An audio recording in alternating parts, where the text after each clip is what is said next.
The laughter in the studio was almost deafening.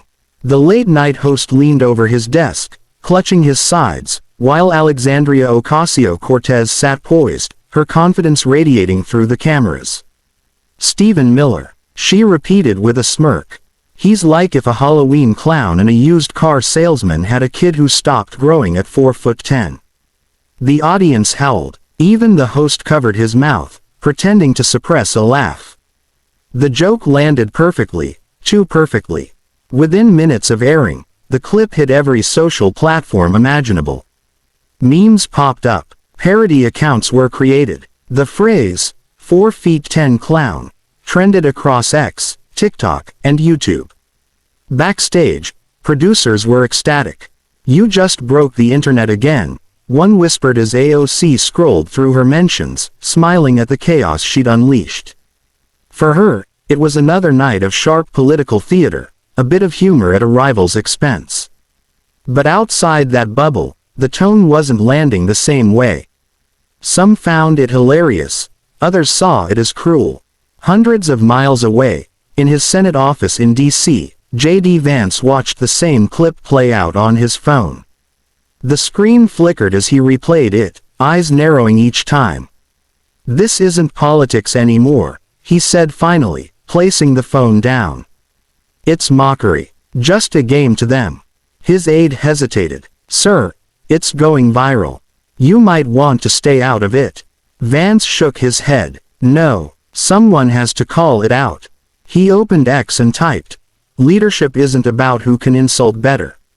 It's about who can lead better. Our country deserves more than circus acts in Congress." The post went live. Within 10 minutes, it had tens of thousands of likes. People across the political spectrum began to share it, not because they agreed with Vance's politics, but because they agreed with his point.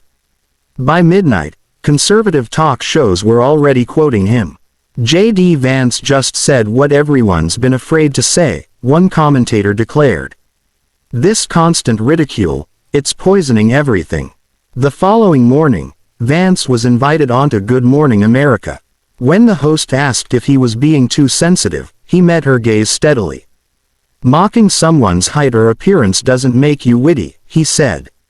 "It makes you small. We need more decency in public life." For the first time in a long while, the audience didn't clap for comedy, they clapped for conviction. The next morning, the media landscape was electric. News anchors debated whether J.D. Vance's reaction had been a moral stand or political grandstanding. Cable panels buzzed with clips from his interview, replaying his now viral line, "Mock a man's height if you want, but that won't lift your own." Some called it poetic, others accused him of being overly dramatic. But one thing was clear, he had shifted the conversation. AOC, never one to stay quiet, fired back on X.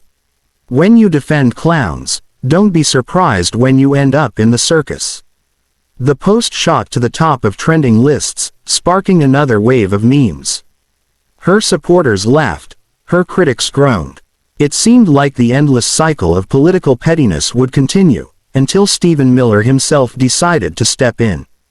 In an unexpected Fox News appearance, Miller leaned forward in his chair and said calmly, "Look, I've been insulted before. I don't lose sleep over jokes. But I'll say this, Senator Vance showed something we don't see much anymore, basic decency. I respect that." His words stunned viewers. Even the host looked surprised. It wasn't a political counterattack. It was grace, quiet and deliberate. And it completely flipped the narrative. Within hours, headlines across major outlets read, "Stephen Miller thanks J.D. Vance for defending civility." AOC's earlier tweet suddenly looked out of place, even childish. Talk shows that once celebrated her sharp wit now questioned whether she had crossed a line. The same audiences that had laughed at her joke now found themselves reconsidering what it meant to win an argument. A few days later, a short clip from a high school civics class went viral. A teacher played both AOC's joke and JD's response. Afterward, one teenage girl raised her hand and said softly, "Maybe politics isn't supposed to be funny. Maybe it's supposed to be serious." That simple remark hit millions of views. In Washington, J.D. Vance noticed the shift but didn't gloat. Walking through the marble halls of the Capitol late one evening, a reporter called after him, "Senator, do you feel vindicated?" He paused, turned slightly, and said, "No. I just hope people remember. Mockery fades fast, but integrity lasts longer." Then he walked away, the echo of his footsteps fading into the silence of the night. Even his critics couldn't help but admit, this time, he'd won without saying a word too loud. Outside the courthouse, chaos erupted. Journalists swarmed like bees, microphones thrust forward, shouting Alina's name. "Miss Cruz, how does it feel to be free? Did you know Ethan Hale would defend you? Are you planning to sue the Hales?" But Alina couldn't speak. Her throat was dry, her heart still racing from the courtroom battle. For months, she had lived in fear, hated by the public, branded a thief, and unable to find work. Now, the truth had finally come out, but freedom still felt heavy. She wasn't sure how to live without the weight of accusation pressing down on her.